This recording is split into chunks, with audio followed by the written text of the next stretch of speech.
สวัสดีซีเนี่ยสวัสดีซีเนี่ยทีหนึ่งสวัสดีอ๋อ คนเด้อนี่อันนี้คือซาซุกบ่แมนมากยังอันนี้มากคุ้งมากฮุ้ง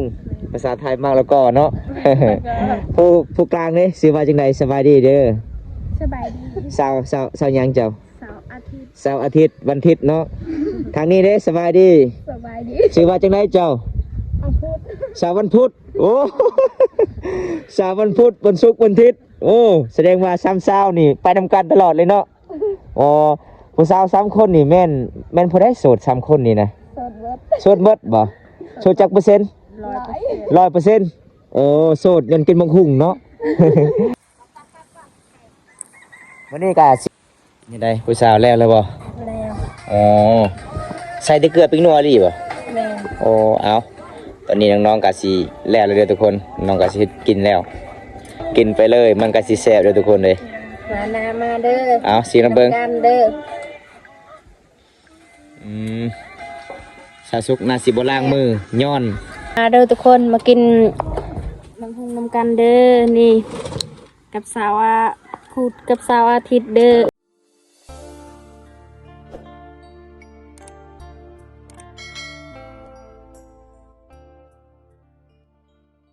ทุกคนอันนี้ก็มาแจกให้สาวเผ็ดอีกเลยเอาสาธิต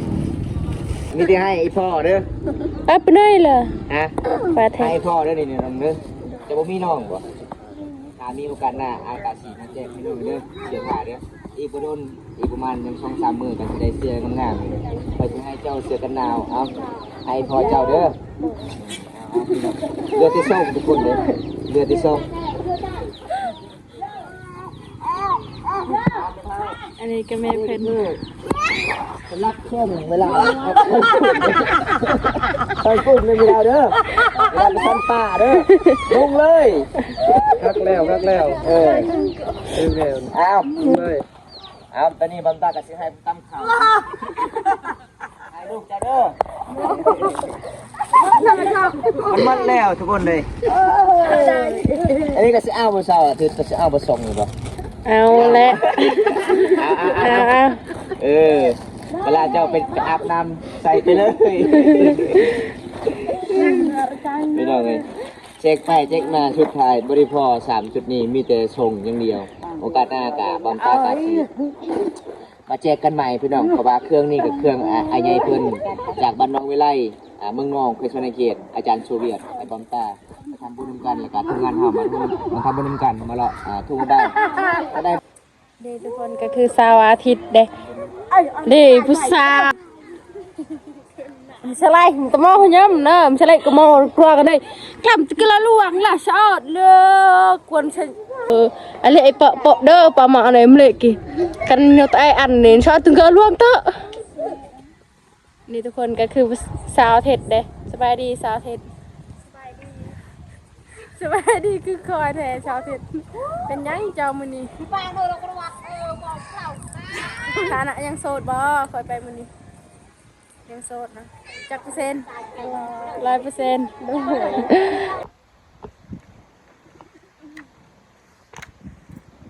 สวัสดีผู้สาวสวัสดีเด้อสวัสดีเอ้าเจ้าคืออย่างไปผู้เดียวอยู่นำกันก่อนมีผู้บ่าวเลยบ่เจ้านี่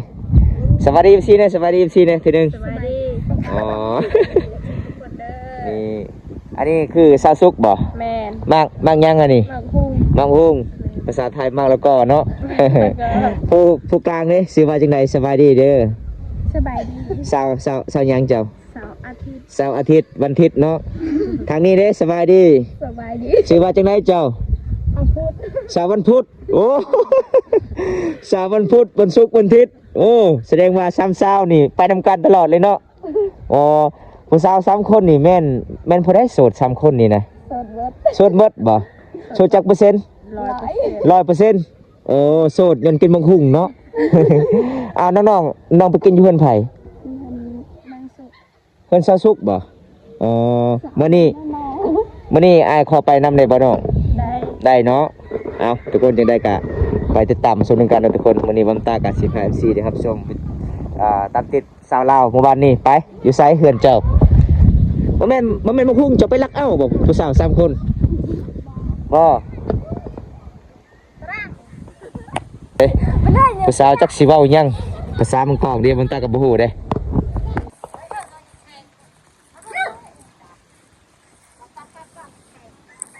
วันนี้ก็สิตามติด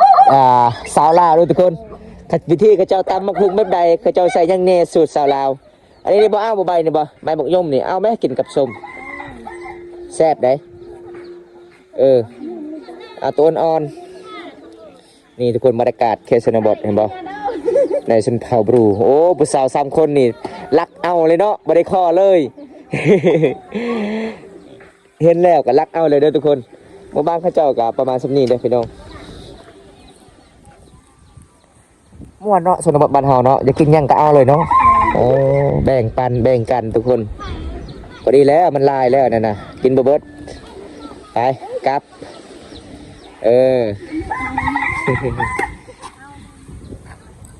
ป้าเบิ่งทุกคนบางคนก็ฝ่าฟืนเลย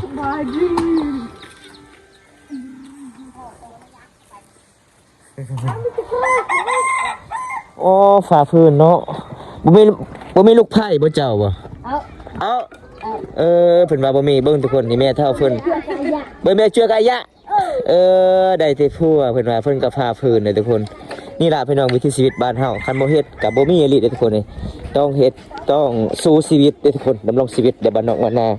ชมเผ่าบรูบ้านเฮาบรรยากาศก็สุดยอดหลายเลยหมู่บ้านนี้มีแต่ผู้สาวลาวงานแบบธรรมศาสตร์ทุกคนเขาเจ้าก็บ่ได้ทากระเปงหลายเด้องานแบบบ้านๆ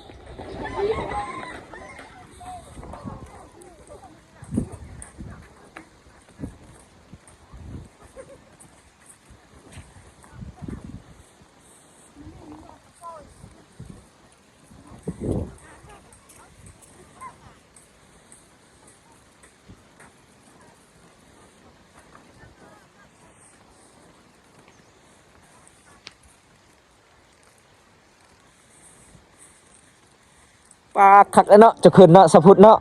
วาบโอ้สุดยอดทุกคนเลยเฮาขึ้นบ่ได้นี่บ่ได้เลยทุกคนเอาสาวทิศกะสีเอาออกเปลือกมังคุดเนาะบัดนี้เนาะ คักไอ้เนาะมีดเจ้านี่โอ้ยคมไม่รีเลยทุกคนเลยอันนี้ก็คือตอนพี่มัมจุกมกแสดงนั่งเลยทุกคน เอามีดนี่ละโจรไหลทุกคนเลย มาคูโจรวันนี้ก็คือสาวทิศถามว่าได้อยากจีบสาวทิศระวังเลยทุกคนมีสาวทิศนี่คมเลยได้ น้องตำมะคุงมื้อนี้บ่ได้ใส่หยังเลยทุกคนมะขามใส่เกลือเป็นนัวมักเล่นกับบ่มีมักนาวกับบ่มีปลาแดกกับบ่มีก็เลยใส่แต่มะขามทุกคนเลยเขาเจ้าตำแบบบ้านๆพี่น้อง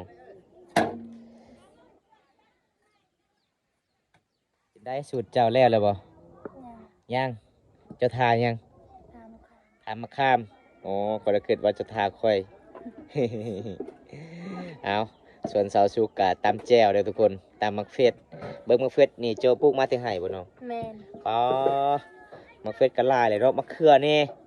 มะเขือบ่ได้ใส่บ่วิธีเจ้าตำมะคุงบ่ได้ใส่บ่เป็นยังคือบ่ใส่บ่แซ่บอ๋อคันใส่แล้วเจ็บท้องเนาะ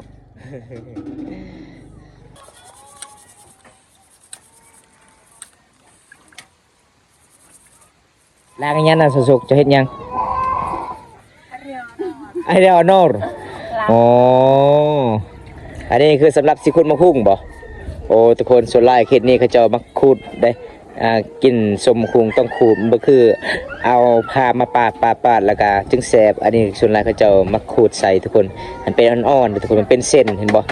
ชุดไผ่ชุดมันทุกคนชุดสาวลาวทางนี้ก็คือแบบนี้เลยทุกคนเลย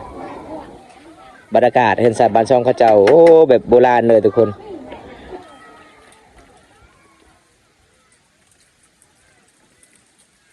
ยาฆ่ากะสิมุนแล้วโอ้ยไก่สีหอดหน้ากันน่าแห้งเลยทุกคนนี่สามสาวมาแล้ว เอาสาววันพุธสาววันศุกร์สาววันอาทิตย์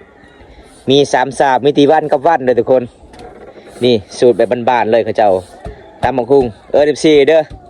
กินตำมะฮุงน้ำนองเด้อ มาเด้อกินตำมะฮุงนำกันเลยทุกคนสาวอาทิตย์ กินแต่ตำมะฮุงเนาะบ่ได้ตำนองเนาะ แม่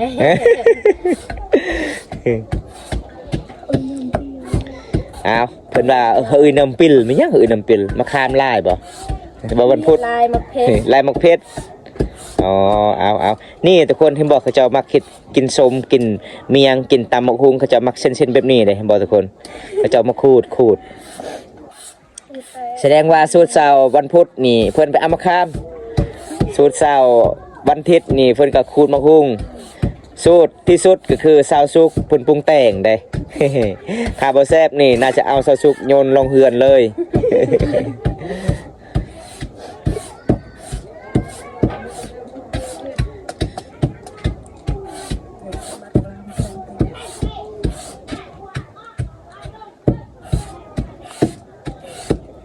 น่าสิแสบเนาะเบิ่งแล้วก็แสบเด้น้องเอ้ย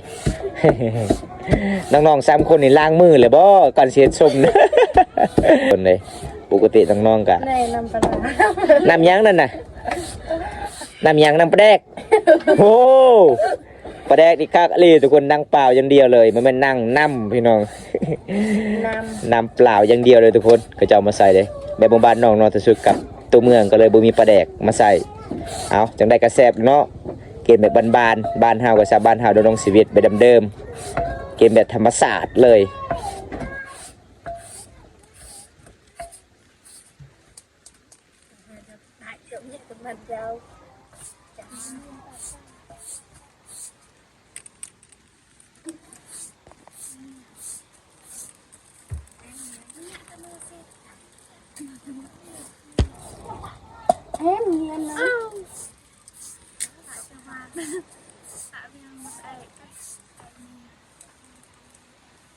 เอา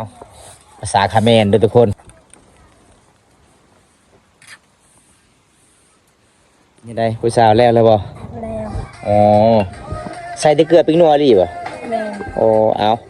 ตอนนี้น้องๆกะสิแล้วเลยเด้อทุกคนน้องกะสิกินแล้วอันนั้นบ่ได้ใส่ปลาแดกเนาะใส่แต่น้ำหัวเสืออย่างเดียว กินไปเลยมันกะสิแซ่บเด้อทุกคนเลย มาเด้อ เอาสีน้ำเบิ่ง กันเด้อ สาสุกนาสิบ่ล้างมือย้อนแซ่บย้อนบ่ล้างมือเด้อทุกคน มันนัวมันเค็มเด้ แซ่บ แซ่บหลายเนาะบ่ได้แบ่งให้เข้าบ่ นะ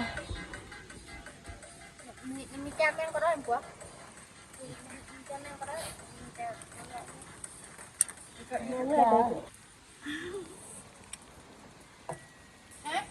มาผู้สาว โอ้ยเดี๋ยว เอิ้น FC นี่เด้อกินข้าวบ่แม่นกินข้าวกินมะคุ้งนํกัน จะเมียงเด้อมาเด้อ จะมีหยังเด้อบ่ ไม่กิน กินหยังกินส้มบ่ตำ น้ำมือ ตำมะคุ้งอ๋อมาทุกคนกินนํกันกับสาวลาวเด้อทุกคนเลยอันนี้คือสาววันพุธเป็นจังได๋สาววันพุธฐานะเจ้าโสดบ่ลอยเนาะ มีที่สาวโสดไปทำการตลอดเลยทุกคนนี่ฮะจะมีผู้บ่าวแล้ว อาทิตย์มีผู้บ่าวเลยบ่ แม่น โอ้แม่นบ่สาวอาทิตย์บ่มีเนาะอ๋อแสดงว่าสาวพุทธมีบ่เอ้าเจ้าสองคนผู้ใดมีเอากินแซ่บๆอิ่มๆทุกคนเลยเห็นบ่เบิ่งแล้วก็น่าสิน้ำลายออกทุกคนน้องๆกินเป็นตาแซ่บเด้อพี่น้องปลาสาวสุกอิ่มแล้วเนาะเจ้าเนาะ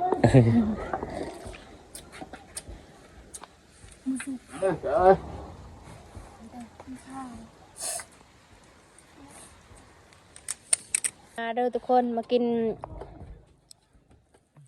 น้ำพุงน้ำกันเด้อนี่กับสาวคูดกับสาวอาทิตย์เด้อน้ำซีน้ำกันเด้อจำไม่ยังปลาพุดปลาจะไม่ยังแน่ไหนเลยไม่ยังเต้านี่ก็คือบาวบุญตาทุกคน มาเด้อกินน้ำกันเด้อมังนาวใหญ่เลยมังนาว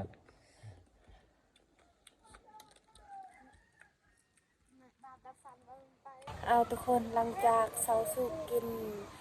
ปลาหมกหุงแล้วตอนนี้สาวสุกกาสิ ปิดคลิปก่อนเด้อคลิปหน้าพอกันใหม่ใครรับชมคลิปนี้แล้วก็ฝากกดไลค์กดแชร์ฝากติดตามสิเด้อบ๊ายบาย